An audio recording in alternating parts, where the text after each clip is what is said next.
नमस्कार दोस्तों, एक बार फिर से आप सभी का स्वागत है आपके अपने यूट्यूब चैनल पर। आज की इस वीडियो में हम यूपी ट्रिपल एससी पेट एग्जाम का प्रैक्टिस सेट करेंगे। तो चलिए शुरू करते हैं। आज की क्लास का पहला प्रश्न है, निम्नलिखित में से वह व्यक्ति जिसका नाम देव प्रियदर्शी भी था, आपको बताना है इनमें से किसका नाम देव प्रियदर्शी भी था। ऑप्शन ए मौर्य सम्राट चंद्रगुप्त, ऑप्शन बी भगवान महावीर, ऑप्शन सी सम्राट अशोक, ऑप्शन डी गौतम बुद्ध। तो प्रश्न संख्या 26 का जो आपका सही जवाब हो जाएगा, आपका सही जवाब ऑप्शन सी हो जाएगा, मौर्य सम्राट अशोक। मौर्य सम्राट अशोक वह व्यक्ति था जिसका नाम देव प्रियदर्शी भी था। प्रश्न संख्या 27, संगमरमर पर पियत्रा ड्यूरा या रंगीन पत्थर की जड़ाई का काम किसके शासनकाल में बहुत लोकप्रिय हुआ। Option A Akbar, option B Aurangzeb, option C Shahjahan, option D इनमें से कोई नहीं। तो इस प्रश्न का जो सही जवाब हो जाएगा आपका ऑप्शन सी हो जाएगा, शाहजहां। संगमरमर पर पियत्रा ड्यूरा या रंगीन पत्थर की जड़ाई का काम शाहजहां के शासनकाल में बहुत लोकप्रिय हुआ था। प्रश्न संख्या 28, निम्नलिखित में से किस युग में तांबे का पहली बार उपयोग हुआ। आपको बताना है किस युग में तांबे का पहली बार उपयोग हुआ। ऑप्शन ए मध्य पाषाण युग, ऑप्शन बी नव पाषाण युग, ऑप्शन सी ताम्र पाषाण युग, ऑप्शन डी पूरा पाषाण युग। तो इस प्रश्न का जो सही जवाब हो जाएगा आपका ऑप्शन सी हो जाएगा, ताम्र पाषाण युग। भारत के पहले धातु युग को चैकोलोलिथिक युग कहा गया है। चैकोलोलिथिक युग तांबा युग के रूप में भी जाना जाता है। तांबा युग नवपाषाण और कांस्य युग के बीच की संक्रमणकालीन अवधि है। सिंधु घाटी सभ्यता में जब ताम्र पाषाण युग की शुरुआत हुई तब यहीं से तांबा निकाला जाता था। आगे बढ़ते हैं। प्रश्न संख्या 29, निम्नलिखित में से किस स्थान पर प्रथम बौद्ध संगति का आयोजन किया गया था। आपको बताना है किस स्थान पर प्रथम बौद्ध संगति का आयोजन किया गया था। Option A Kashmir, option B Pataliputra, option C Gaya, option D Rajgriha. इस प्रश्न का जो आपका सही जवाब हो जाएगा आपका ऑप्शन डी हो जाएगा, राजगृह। प्रथम बौद्ध संगति का आयोजन 483 ईसा पूर्व में राजगृह के बिहार के सप्तपर्णी गुफा में हुआ था। प्रश्न संख्या 30, दांडी नमक यात्रा के दौरान निम्नलिखित में से किस सामाजिक कार्यकर्ता ने गांधी जी को आंदोलनों में केवल पुरुषों तक सीमित न रखने के लिए राजी किया था। आपको बताना है। प्रश्न संख्या 30 का सही जवाब क्या हो जाएगा। तो प्रश्न संख्या 30 का जो आपका सही जवाब हो जाएगा ऑप्शन सी होगा, कमला देवी चट्टोपाध्याय। दांडी नमक यात्रा के दौरान कमला देवी चट्टोपाध्याय ने सामाजिक कार्यकर्ता ने गांधी जी को आंदोलन में केवल पुरुषों तक सीमित न रखकर महिलाओं की भागीदारी के लिए भी राजी किया था। प्रश्न संख्या 31,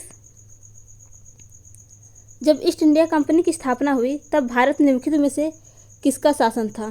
जब ईस्ट इंडिया कंपनी की स्थापना हुई उसमें भारत पर किसका शासन था। ऑप्शन ए गुप्त सम्राट, ऑप्शन बी शुंग सम्राट, ऑप्शन सी मौर्य सम्राट, ऑप्शन डी मुगल सम्राट। तो इस प्रश्न का जो सही जवाब हो जाएगा आपका सही जवाब ऑप्शन डी हो जाएगा, मुगल सम्राट। जब ईस्ट इंडिया कंपनी की स्थापना हुई तब भारत का शासक मुगल सम्राट अकबर था। प्रश्न संख्या 32, भूदान ग्रामदान आंदोलन निम्नलिखित में से किसके द्वारा शुरू किया गया था। आपको बताना है। ऑप्शन ए Vinoba Bhave, option B Acharya Kripalani, option C M के गांधी, ऑप्शन डी जयप्रकाश नारायण। तो प्रश्न संख्या 32 का जो आपका सही जवाब हो जाएगा ऑप्शन ए विनोबा भावे। भूदान आंदोलन आचार्य विनोबा भावे द्वारा वर्ष 1951 में आरंभ किया गया था। यह स्वैच्छिक भूमि का एक सुधार आंदोलन था। विनोबा भावे की कोशिश थी कि भूमि का पुनर्वितरण सिर्फ सरकारी कानूनों के जरिए न हो बल्कि एक आंदोलन के माध्यम से हो। इसकी सफल कोशिश की जाए। इनके द्वारा सर्वोदय समाज की स्थापना भी की गई। यह एक रचनात्मक कार्यकर्ताओं का अखिल भारतीय संघ भी था। प्रश्न संख्या 33, प्रसिद्ध युद्ध का नारा दिल्ली चलो किसने दिया। आपको बताना है दिल्ली चलो नारा किसने दिया। Option A Lala Lajpat Rai, option B Chandrashekhar Azad, option C Subhash Chandra Bose, option D Bhagat Singh. तो इस प्रश्न का जो सही जवाब हो जाएगा आपका जवाब हो जाएगा ऑप्शन सी सुभाष चंद्र बोस। दिल्ली चलो का नारा सुभाष चंद्र बोस द्वारा दिया गया। उन्होंने वर्ष 1944 में इस नारे का प्रयोग भारतीय राष्ट्रीय सेना को प्रेरित करने के लिए किया था। प्रश्न संख्या 34, राष्ट्रवाद की पहली स्पष्ट अभिव्यक्ति निम्नलिखित में से किस क्रांति के साथ हुई। ऑप्शन ए औद्योगिक क्रांति, ऑप्शन बी फ्रांसीसी क्रांति, ऑप्शन सी अमेरिकी क्रांति, ऑप्शन डी रूसी क्रांति। तो इस प्रश्न का जो सही जवाब हो जाएगा, आपका जवाब ऑप्शन बी हो जाएगा, फ्रांसीसी क्रांति। राष्ट्रवाद की पहली स्पष्ट अभिव्यक्ति 1789 में फ्रांसीसी क्रांति के समय हुई। प्रश्न संख्या 35, सरकार के निम्नलिखित में से किस अधिनियम के कारण बम्बई से सिंध प्रांत का निर्माण हुआ? ऑप्शन ए भारतीय स्वतंत्रता अधिनियम 1947, ऑप्शन बी भारत सरकार अधिनियम 1935, ऑप्शन सी वेवेल योजना, ऑप्शन डी क्रिप्स मिशन। तो प्रश्न संख्या 35 का जो सही जवाब हो जाएगा, आपका जवाब ऑप्शन बी हो जाएगा, भारत सरकार अधिनियम 1935। वर्ष 1935 में भारत सरकार ने एक अधिनियम पारित किया जिसने बॉम्बे प्रेसिडेंसी को एक नियमित प्रांत के रूप में बदल दिया। प्रश्न संख्या 36, भारतीय मानक समय ग्रीनविच माध्यम से आगे है। आपको बताना है भारतीय मानक समय ग्रीनविच समय से कितना आगे है। ऑप्शन ए 4 घंटा, ऑप्शन बी 3.5 घंटा, ऑप्शन सी 7 घंटा, ऑप्शन डी 5.5 घंटा। तो प्रश्न संख्या 36 का आपका जो सही जवाब हो जाएगा वो आपका जवाब ऑप्शन डी हो जाएगा, 5.5 घंटा। भारतीय मानक समय से ग्रीनविच माध्य से 5.5 घंटा आगे है। प्रश्न संख्या 37, निम्नलिखित में से कौन जनसंख्या वितरण को प्रभावित करने वाला आर्थिक कारक नहीं है? ऑप्शन ए शहरीकरण, ऑप्शन बी पानी की उपलब्धता, ऑप्शन सी खनिज, ऑप्शन डी औद्योगिकरण। तो प्रश्न संख्या 37 का जो सही जवाब हो जाएगा, आपका जवाब ऑप्शन बी हो जाएगा, पानी की उपलब्धता। आर्थिक कारण से जनसंख्या का स्थानांतरण अधिक मात्रा में देखने को मिलता है। जनसंख्या वितरण को प्रभावित करने वाले आर्थिक कारक शहरीकरण, खनिज और औद्योगिकी है, जबकि पानी की उपलब्धता इसका भौतिक कारक है। प्रश्न संख्या 38, विश्व की सबसे ऊंची चोटी माउंट एवरेस्ट के बीच स्थित है। ऑप्शन ए भारत और नेपाल, ऑप्शन बी नेपाल और तिब्बत, ऑप्शन सी भारत और भूटान, ऑप्शन डी इनमें से कोई नहीं। तो इसका जो सही जवाब हो जाएगा, आपका जवाब ऑप्शन बी हो जाएगा, नेपाल और तिब्बत। माउंट एवरेस्ट विश्व की सबसे ऊंची पर्वत चोटी है। यह नेपाल और तिब्बत की सीमा पर स्थित है। माउंट एवरेस्ट को नेपाल में सागरमाथा और चीन में माउंट एवरेस्ट को कोमोलंगमा के नाम से भी जाना जाता है।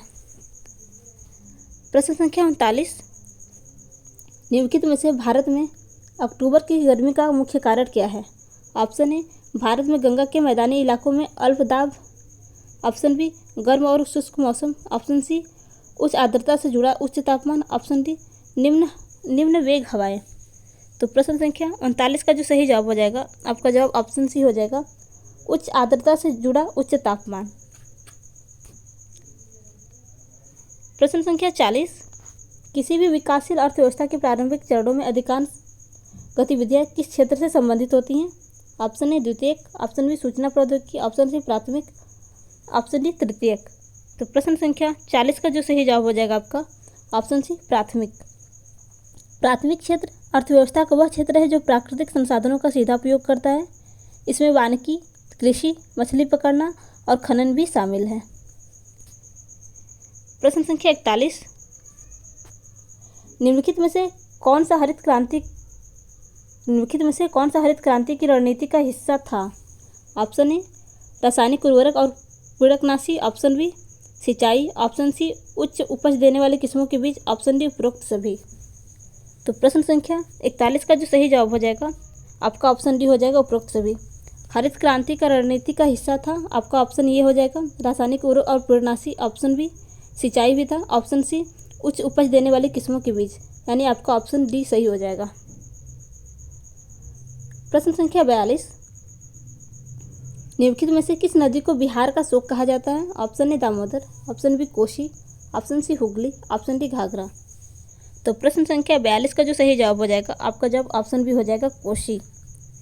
कोसी नदी नेपाल में हिमालय से निकलती है और बिहार में भीम सागर के रास्ते भारत में प्रवेश करती हैं। इसमें आने वाली बाढ़ बिहार में बहुत तबाही मचाती है, जिससे इस नदी को बिहार का शोक कहा जाता है।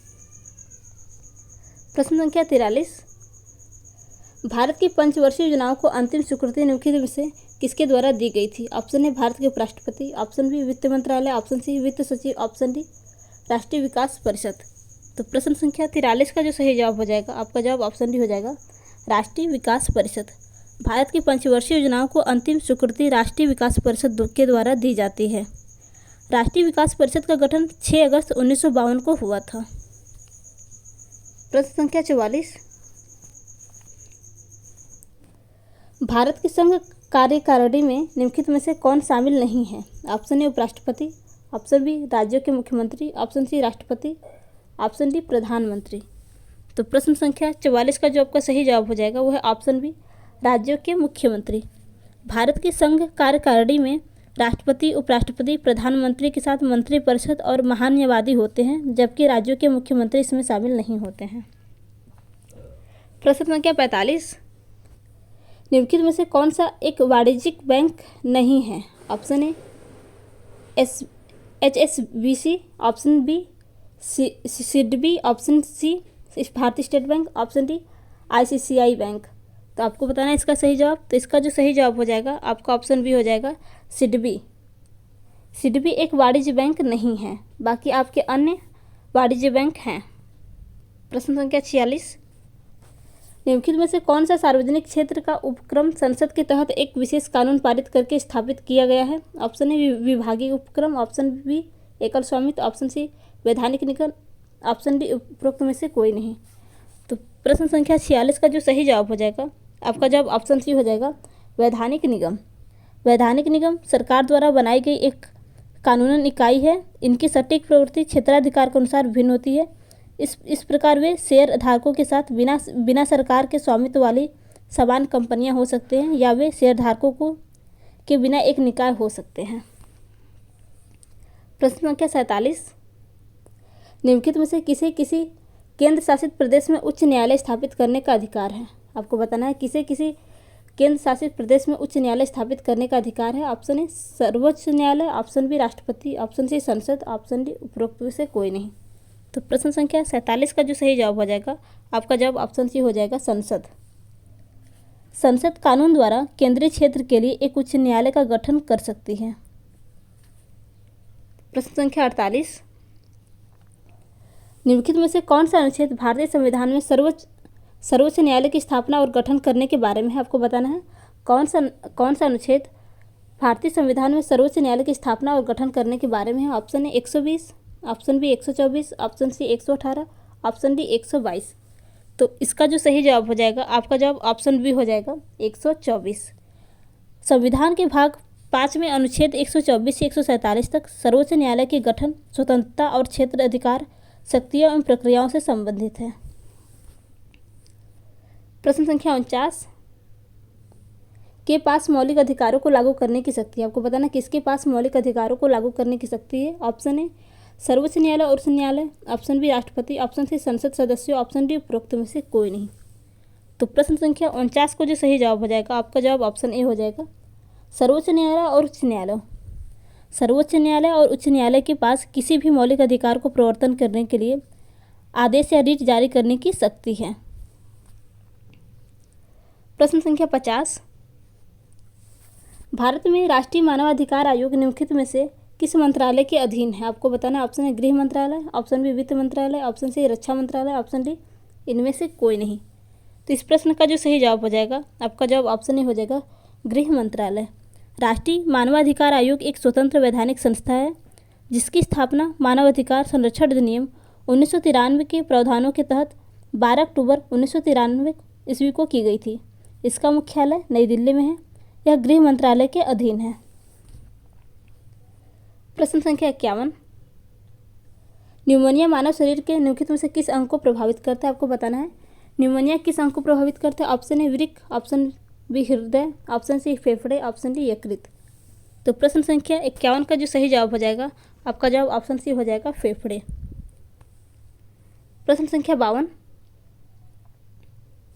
निम्नलिखित में से कौन सा वनस्पति रेशा नहीं है? आपको बताना है इनमें से कौन सा वनस्पति रेशा नहीं है। Option A jute, option B flax, option C cotton, option D nylon. तो प्रश्न संख्या 52 का जो सही जवाब हो जाएगा आपका जवाब ऑप्शन डी हो जाएगा नायलॉन। नायलॉन एक वनस्पति रेशा नहीं है। नायलॉन कुछ एलिफैटिक यौगिकों पर आधारित कृत्रिम पॉलीमरों का सामूहिक नाम है। यह एक रेशमी थर्मोप्लास्टिक सामग्री होता है जिसे रेशों, परतों या अन्य आकारों में ढाला जा सकता है। नायलॉन आर्थिक रूप से महत्वपूर्ण है। इसका प्रयोग दांत के ब्रशों एवं वस्त्रों तथा मोजों की इत्यादि में होता है।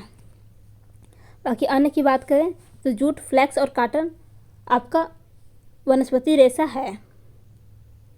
प्रश्न संख्या 53,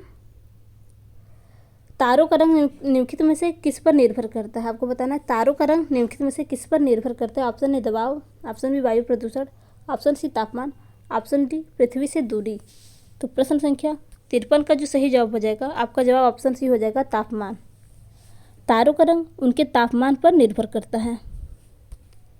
प्रश्न संख्या 54, निम्नलिखित में से कौन सी गैस ग्लोबल वार्मिंग के लिए जिम्मेदार है? आपको बताना है कौन सी गैस ग्लोबल वार्मिंग के लिए जिम्मेदार है। ऑप्शन ए संपीड़ित प्राकृतिक gas, option B oxygen, option C greenhouse gas, option D फ्लाइव्ड प्राकृतिक गैस। तो इस प्रश्न का जो सही जवाब हो जाएगा, आपका जवाब ऑप्शन सी हो जाएगा, green house gas. Green house gas वातावरण या जलवायु परिवर्तन में ऊष्मीकरण के लिए उत्तरदायी है। इनमें सबसे अधिक उत्सर्जन carbon dioxide, nitrous oxide, methane, chlorofluoro वाष्प, ओजोन आदि करती है। तो दोस्तों, अगर आपको आज की वीडियो अच्छी लगी हो तो वीडियो को लाइक तथा चैनल को सब्सक्राइब करना न भूलिएगा। धन्यवाद।